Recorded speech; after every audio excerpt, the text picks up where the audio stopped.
Vivimos en un mundo en constante cambio que usted merece entender, porque es imposible interpretar la realidad que vivimos sin conocer cada uno de sus colores. Porque muchos son los tonos de la actualidad. Presentamos Matices.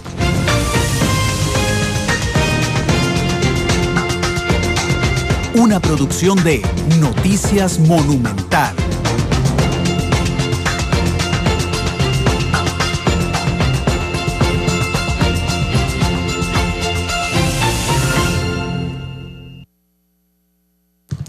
Hola, ¿qué tal? Bueno, hola, ¿qué tal? Ya había saludado. Buenas tardes, pero es que estamos cambiando de programa porque ahora entramos a Matices, veníamos del debate y vamos a analizar en un especial de Matices más corto la situación en Venezuela. Voy a saludar a nuestra productora Isel Martínez, que ya ahora está de este lado del micrófono, antes estaba del otro en el debate. ¿Cómo estás, Isel? Hola, Randall, muy buenas tardes a toda la gente que nos sigue hasta ahora. Yo sí saludo porque no los había saludado, aunque ya estaba aquí en cabina desde que empezó incluso el debate. Bueno, y vamos a aprovechar casi 30 minutos, ¿verdad, Randall? Sí, sí. Para, sin duda, hacer un análisis de un tema que da mucho que hablar y que impacta principalmente la realidad política de Venezuela, pero sabemos que todo lo que pasa en el continente de alguna u otra forma podría también influir en ese país también. Sin duda alguna, y hoy fue muy interesante. En la segunda emisión de Noticias tuvimos, mira, hoy es el primer debate, el primer Matices del año, ¿verdad? Sí, el primer Matices del año. Lo teníamos planteado para jueves, pero bueno. Sí, pero bueno, no, y qué dicha, porque estábamos buscando un espacio y decíamos, qué mal, no nos iba a dar chance de tocar este tema de Venezuela, y ya ves, nos dio este chance, y agradeciéndole también a Carlos Cascante, el director de la Escuela de Relaciones Internacionales de la Universidad Nacional. Carlos, ¿cómo estás? Feliz año. Feliz año para vos, Randall, para Isel y todos los que nos escuchan. Un saludo desde la Escuela de Relaciones Internacionales. Gracias, que siempre nos ayudan y que seguramente, estoy absolutamente seguro de eso, nos ayudarán todavía mucho más en el 2016. Supongo que igual que nosotros, yo estuve toda la mañana pegado a la Asamblea Nacional de Venezuela. ¿Estuviste pegado también a la señal internacional? Sí, estuve viéndolo por un rato, pues con una política muy característica, o un estilo de hacer política muy característico y muy particular, para no entrar en otros adjetivos un poco más duros. Cuando uno piensa que la política costarricense tiene ciertos dejos un poco extraños, uno ve la política venezolana y queda realmente sorprendido, ¿verdad? Sí, de hecho, yo no sé si y la voz te llamó tanto la atención. Me hace gracia que Carlos dice, no voy a usar otros términos más duros. Sí. Porque, hoy era una gritería esa Asamblea Nacional. Y te digo una cosa, de parte de los dos, porque digamos que uno está acostumbrado, de hecho, como prensa, cuando cubrimos los 1 de mayo, estamos acostumbrados a que el plenario es un lugar absolutamente solemne. Ahí no se aplaude, nadie grita, la prensa entra solo a tomar una foto y vuelve a salir. En cambio, no, hoy estaba Lilian Tintori ahí, estaba la mamá de Leopoldo López, estaba el expresidente Pastrana de Colombia, se gritaba, sí se pudo, al mejor estilo de una gradería de estadio. Evidentemente hay una alegría enorme en la oposición después de 15 años, Carlos, pero no sé si ahí se entiende, te lo pregunto porque de verdad no sé, la misma solemnidad del hemiciclo del Congreso, como se llama por allá por su forma, que entendemos nosotros por el plenario legislativo. Mira, lo que ahí veo es algo que hemos comentado otras veces, que hay un concepto muy útil que se llama la cultura política. Es decir, dentro de los países hay formas de hacer la política, y sin importar quién llegue al poder, esas formas se conservan y se mantienen a lo largo del tiempo. Entonces, por eso puedes ver que tenías una gritería entre el lado de los chavistas y del lado de la oposición al chavismo, y se comportaban igualmente sin ninguna delicadeza, con el mismo desparpajo, sin importar esa situación. La otra cosa es que creo que la comunicación política en ese estado de cosas es realmente baja en términos de conseguir soluciones a un conflicto que se ve que va en crecimiento, ¿verdad? Que lejos de que las elecciones dieran un nuevo vuelco, un nuevo cambio de escenario que beneficiara una solución del conflicto, lo que estás viendo en los gestos y en las actuaciones es que ustedes nos ganaron el Congreso, pero ahora nosotros les vamos a hacer la vida miserable ahora que ustedes van a dominar el Congreso. Y la reacción es, bueno, desde el Congreso les vamos a hacer la vida miserable a ustedes que están en gobierno. Es decir, todo el escenario lo que te da a entender es que el nivel de crispación va a ir aumentando a situaciones que no sabemos en qué pueden parar, ¿verdad? Sí, sin duda. Don Carlos, ¿cómo está? Muy buenas tardes, no había tenido la oportunidad de saludarlo. Gracias, Esther. Dígame. En este caso, cuando se dio los resultados del Tribunal Electoral de Venezuela y se dio a conocer que en efecto la oposición había sacado una amplia ventaja, mucha gente quizás incluso hasta se impresionó de ver del discurso tan pausado, en cierta forma de aceptación de la derrota de Nicolás Maduro, pero hoy vemos, por ejemplo, a un Diosdado Cabello sumamente enojado por la situación como se dio la instauración de este nuevo director en la Asamblea Nacional. ¿Era de esperarse esta reacción de la oposición? ¿Cuál realmente podría ser lo que se espera con la actuación de la oposición de aquí en adelante? Vea, Isel, tanto en el grupo chavista como en la oposición al chavismo, en realidad hay más grupos ahí metidos. Es muy difícil tomarlos como una unidad, como una lógica de partido político, digamos, del siglo XX. No, estos son movimientos que tienen diferentes grupos que se alinean en razón de intereses muy puntuales, pero que no tienen una buena relación entre ellos.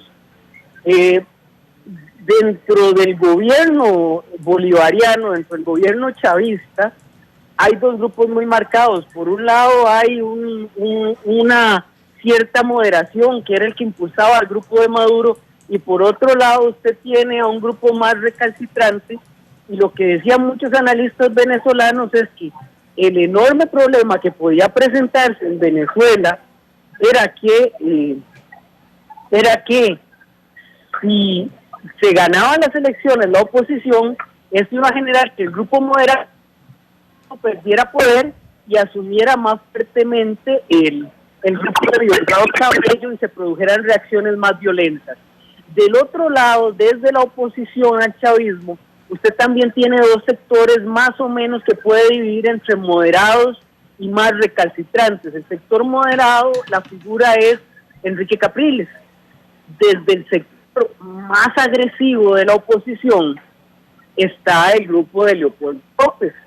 Entonces, también en ese grupo usted va a encontrar animadversiones y alianzas de intereses que se pueden romper en cualquier momento. Entonces eso te genera una condición de inestabilidad en la negociación política muy alta. Y es precisamente lo que muchos analistas decían. Se decía, ok, el gobierno va a esperar a que la oposición empiece a tener fisuras, pero el gobierno parece que comete un error y crea un escenario donde la oposición encuentra un nuevo interés para seguir unificada. Entonces tenemos una serie de aristas en el proceso que lo hace muy interesante de ver como observador internacional y quizá como un actor interno o como un observador interno. Ya no sos un observador, sino que sos una víctima del sistema político en su totalidad. Sin duda alguna, inclusive hay simbolismos que tienen una enorme fuerza. Hoy, por ejemplo, ya no estaba colgada la foto de Hugo Chávez en la parte del fondo, digamos, del hemiciclo del Congreso.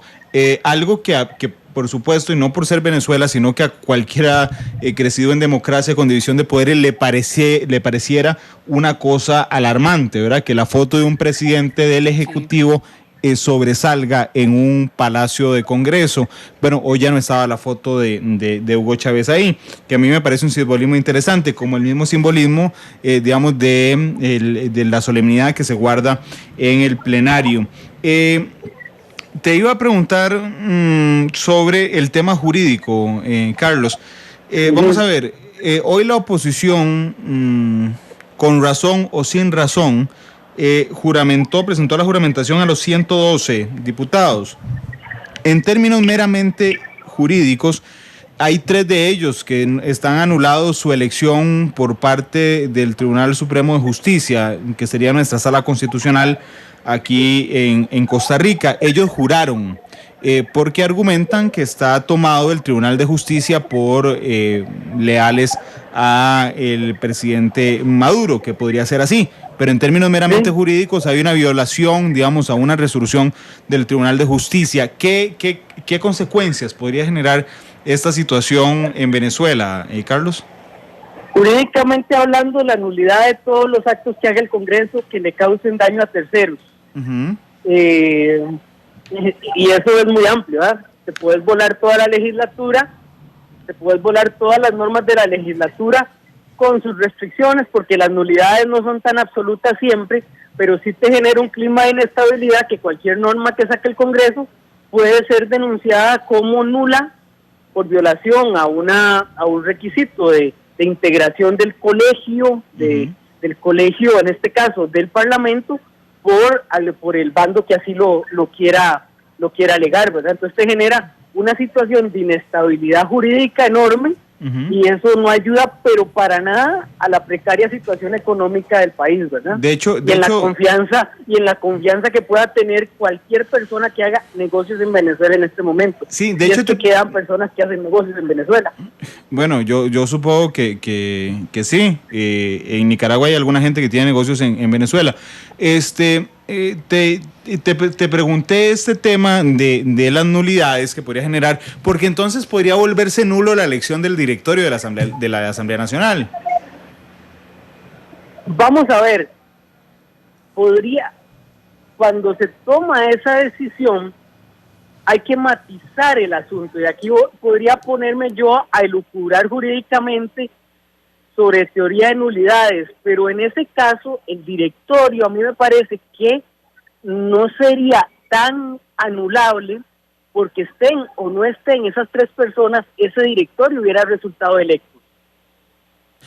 Ahora, en decisiones, por ejemplo, como la destitución de los miembros de la Corte Suprema de Justicia, en la cual ocupás todos los votos que en este momento tiene el antichavismo en el Parlamento, ahí sí te pueden declarar la nulidad, porque esos 3 votos que tenés ahí son necesarios para que eso ocurra. Las nulidades de cada acto tienen que verse caso por caso para ver los efectos y para ver si la nulidad realmente afecta el resultado final del proceso. Pero eso también está muy vinculado con el sistema jurídico de cada país, entonces sería muy arriesgado que yo te dijera, esto va a pasar. Yo te puedo decir, bueno, puede ser que aleguen esto, puede ser que aleguen esto otro. Claro, de hecho, esto llevaba todavía una pregunta además, Carlos, y es, la oposición tiene una ventaja muy superior en cuanto a número de diputados. ¿Vos crees que era mejor, tal vez en algún momento, que la oposición dijera, bueno, mejor no juramentamos a estos 3 y no arriesgamos las decisiones que claramente como mayoría podríamos tomar, incluyendo la elección del presidente de la Asamblea Nacional, y que sea una trampa de alguna forma por parte del gobierno venezolano, con el fin de que todos los actos de esta asamblea caigan en nulidad del Tribunal Supremo de Justicia en Venezuela?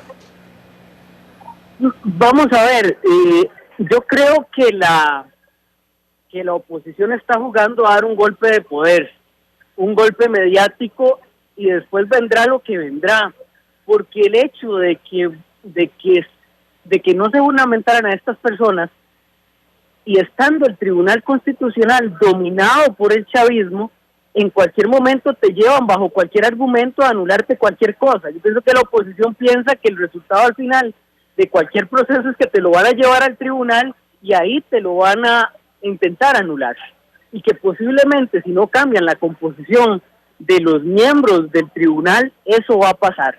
Entonces yo creo que ellos se juegan el chance.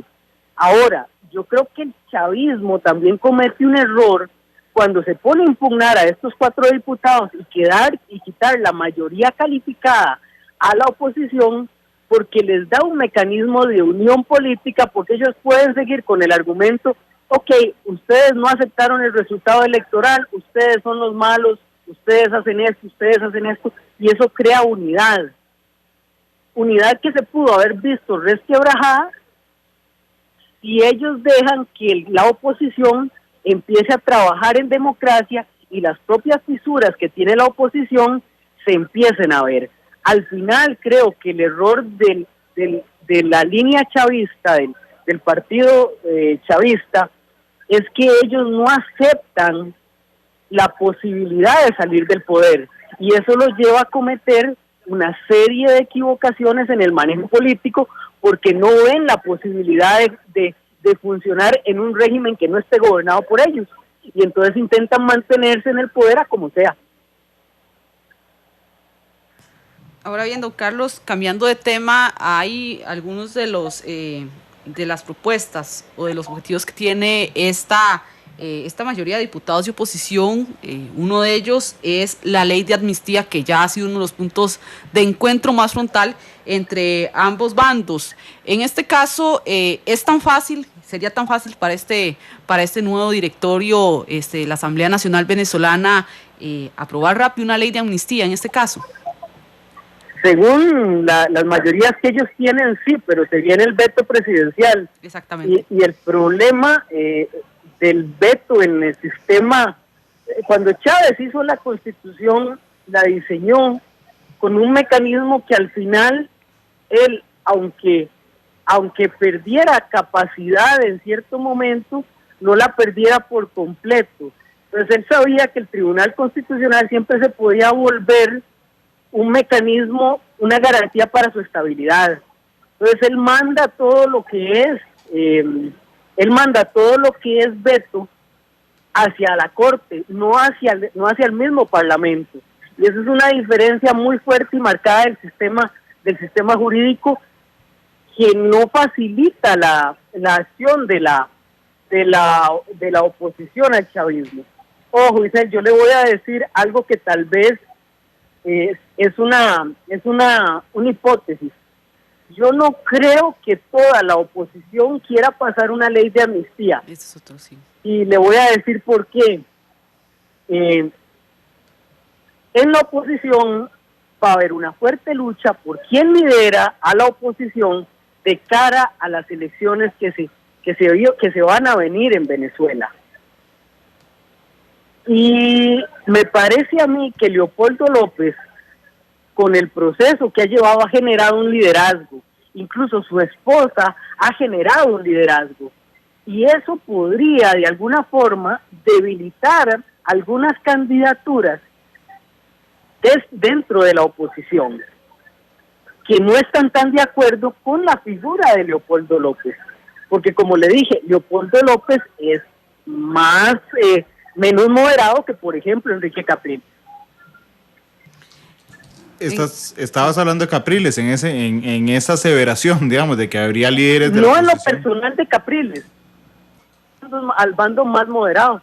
Sí, de hecho porque, porque si ustedes se dan cuenta, Leopoldo López sale de la prisión y tiene que hacer poca campaña electoral. Todo el mundo lo conoce, es el mártir del levantamiento en contra de la dictadura, y su esposa se ha convertido en el vocero, la víctima y el modelo de la oposición a un régimen que se señala dictatorial como el régimen chavista. Es decir, tienen todos los elementos necesarios para impulsar una candidatura presidencial casi que inmediata. En este caso, usted al principio, don Carlos, mencionaba algo que es muy interesante, y ha sido las reformas que se han hecho por parte del gobierno de Maduro a la Constitución más bien, y los filtros que hay para que una asamblea pueda por sí sola aprobar una ley de este tipo. Entonces, en este caso, de tener todos o el apoyo suficiente para que se apruebe una ley de amnistía, el camino en primera instancia podría ser más bien primero reformar una constitución política. Eso es más difícil, Isel. En este momento no tengo a mano la Constitución venezolana, pero me parece que la Constitución venezolana es una constitución de carácter reforzado. ¿Qué es esto? Que para que la Constitución se mantenga más en el tiempo, lo que se hacen es poner muchas trabas para hacer reformas constitucionales.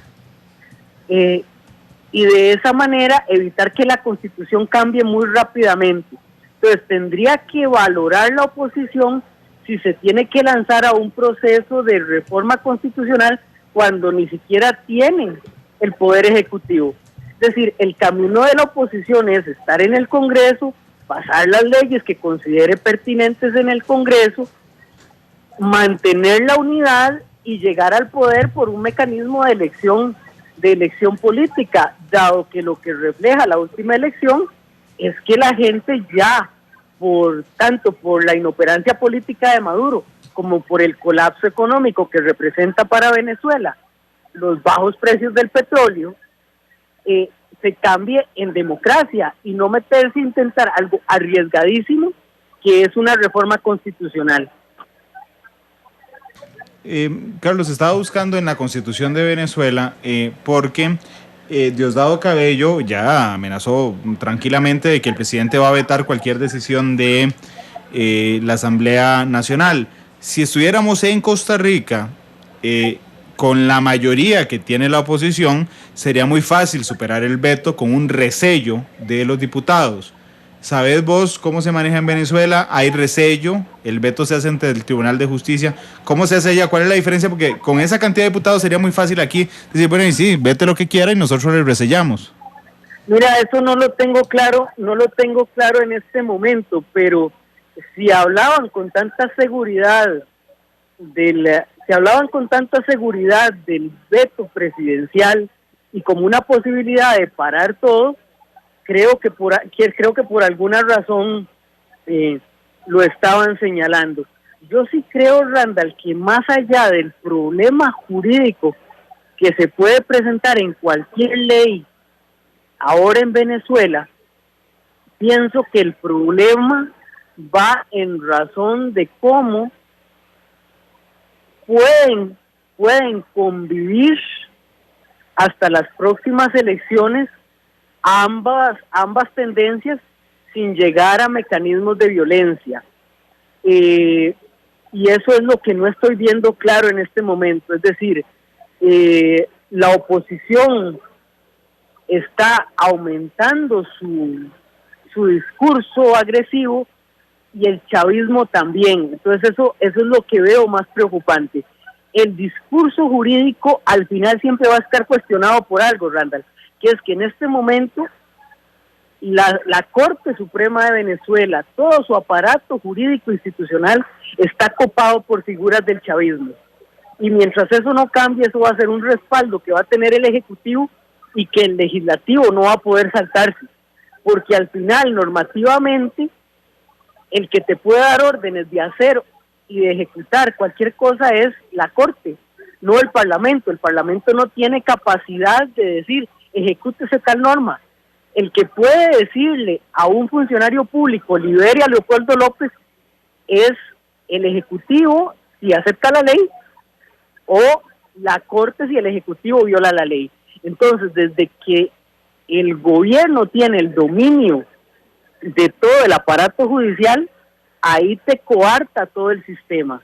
Por eso es que el aparato judicial, cuando en Costa Rica nosotros nos quejamos de que la Sala Constitucional falla en contra del gobierno, a veces con razón o a veces sin razón, la verdad es que viendo estos espectáculos vos decís, por dicha que eso puede pasar aquí en Costa Rica, porque si no sería muy, muy dañino para la sociedad costarricense. Con este panorama y el teje y maneje del sistema en Venezuela, don Carlos, ¿en qué tiene las de ganar, en este caso este parlamento, este nuevo parlamento venezolano, y en qué tiene las de ganar el gobierno de Nicolás Maduro? Vamos a ver, ¿qué puede hacer el gobierno de Maduro? El gobierno de Maduro va a intentar demostrar, porque el mismo Maduro tiene que hacerlo, de que a pesar de que perdió, está dominando el proceso. Es decir, que el Parlamento fue, como dijo Maduro, una caída, pero no la derrota. Entonces van a intentar hacer medidas de poder, medidas de demostración de fuerza contra las actuaciones del Parlamento. El Parlamento, la oposición en el Congreso lo que tiene que hacer es, de alguna forma, dejar que el gobierno se caiga solo. Es decir, estás ante una figura que se está cayendo sola. Si se fuerza mucho esa caída, si se hace muy evidente que lo estás dejando caer, lo que vas a provocar es que la oposición se fortalezca. Hay un dato electoral muy interesante, Iselis Randall. Cuando uno ve los resultados electorales en Venezuela, te das cuenta que mucha gente del chavismo no es que se pasó a la oposición, sino simplemente que no fue a votar, porque estaba descontento con el actual manejo que estaba haciendo la línea chavista, el partido del expresidente Chávez. Es decir, hay un núcleo duro y un núcleo que no votó. Lo que el chavismo quiere hacer es volver a aglutinar a esa gente que no votó, pero esa gente no está con la oposición. Es más, el resultado electoral lo que te dice es que está más cercana a estar con el chavismo. Y eso es un capital político importante que el gobierno puede explotar. Si la oposición hace oposición destructiva, que es lo que parece que quieren hacer, comportarse como malos ganadores, entonces van a fortalecer los anticuerpos hacia esa oposición y eso puede ser muy peligroso. Carlos, yo no voy a comerme un popi pensando en que el gobierno de Venezuela y ningún gobierno del mundo es absolutamente independiente y ningún otro país le aconseja, que no tiene padrinos políticos. Yo me imagino, por ejemplo, a Cuba muy cerca de Maduro, como me imagino a Maduro muy cerca de Ortega, por ejemplo, y de Evo Morales. En este sentido, ¿cuáles son las fuerzas externas? Que a mí me llamó la atención hoy, por ejemplo, que el presidente Nicolás Maduro suspendiera la marcha del oficialismo para que no pegara con la oposición y que garantizara una tranquilidad absoluta en la toma del Parlamento. Yo, con todo el respeto, dudo que esa idea venga de Maduro. Creo que es más un consejo de alguien inclusive externo a Maduro, externo inclusive a Venezuela, que aconseje mantener de alguna forma la calma, porque en el concierto internacional, en la geopolítica internacional, tampoco sirve crispar tantísimo la situación en Venezuela. Carlos, ¿qué te parece esta reflexión? Interesante el panorama internacional. Según me había mencionado gente que estaba en Venezuela, me habían señalado que cuando Cuba inicia el proceso de negociación con los Estados Unidos, la influencia cubana en materia política en Venezuela se redujo.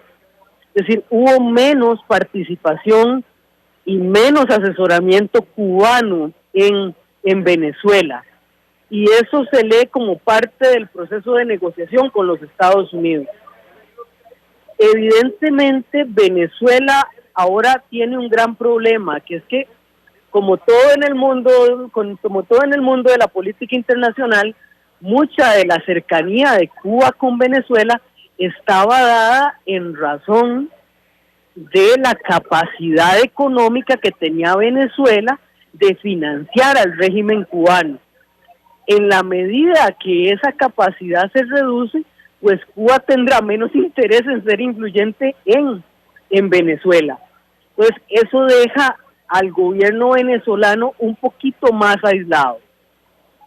Si te das cuenta, otro de los firmes defensores, digamos, de los gobiernos venezolanos, que eran los gobiernos ecuatorianos, el gobierno ecuatoriano se ha mantenido a distancia.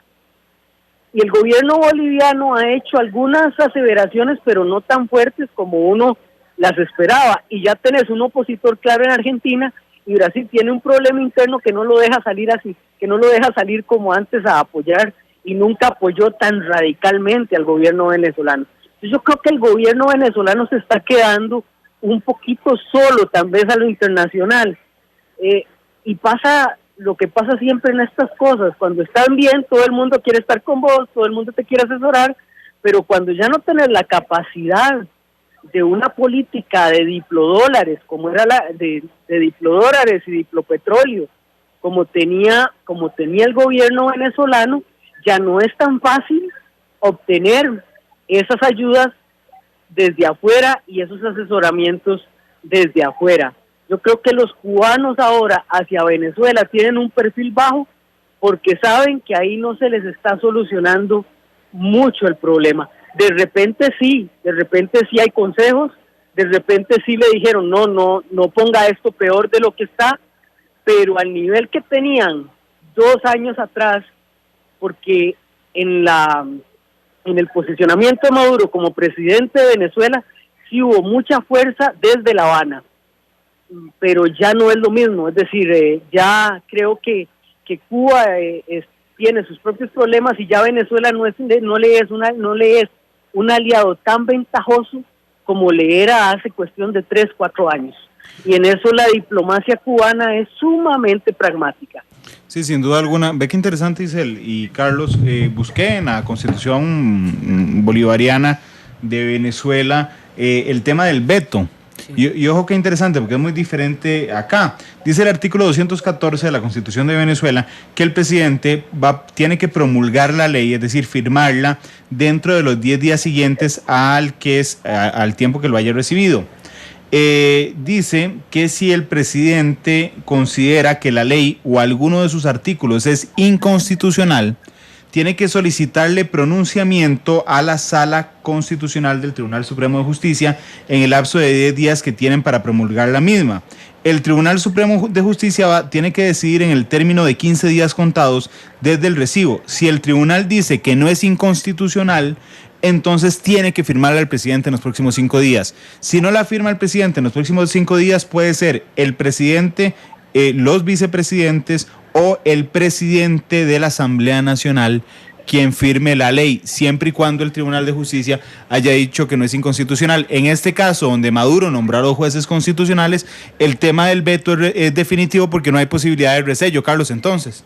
Claro, y entonces la oposición, para tener más facilidad, tendría que buscar algún mecanismo para sacar a los jueces constitucionales, que por eso los 4 diputados que están en cuestionamiento son muy importantes, porque si no me equivoco, ocupas ese número de diputados para poder destituir a un juez de Suprema Corte.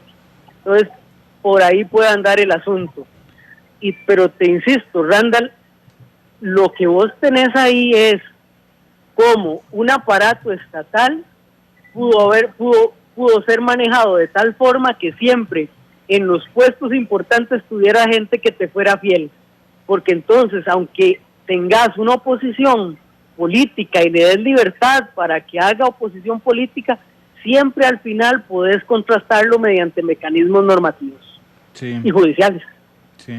Sí, qué interesante. Bueno, a mí me pareció muy interesante este tema, particularmente del veto. Sí, siempre hay que analizar, Randall, sin duda, todos esos mecanismos a nivel del contexto de cada país, porque bueno, ya nos dimos cuenta que es bastante complicado si lo comparamos con, por ejemplo, el teje y maneje de la legislación costarricense y en algo tan sencillo como los protocolos en la Asamblea, que por cierto vimos hoy en Venezuela. Sí, sin duda. Y ya, bueno, nos queda un minuto nada más. Estaba consultando con cuánto se elige los magistrados. Aquí estamos automáticamente en las consultas. Dice, es un periodo de 12 años. El comité, oída la opinión de la comunidad, efectuará una preselección para su presencia, la cual efectuará una tercera preselección. Los ciudadanos, vamos a ver, ante la Asamblea Nacional, las 2/3 partes de sus integrantes, una mayoría calificada perfectamente, era la lectura del señor Cascante, que nos acompaña y a quien despedimos. Carlos, muchas gracias. A vos, Randall, Isel, buenas tardes y buenas tardes a todos. Hasta luego. Gracias, Carlos Cascante, director de la Escuela de Relaciones Internacionales de la Universidad Nacional. Y gracias, Isel. Muy buenas tardes. Y gracias a ustedes. Los esperamos hoy a las 7 de la noche en el debate de Parrita, aquí en Noticias Monumental. Feliz tarde.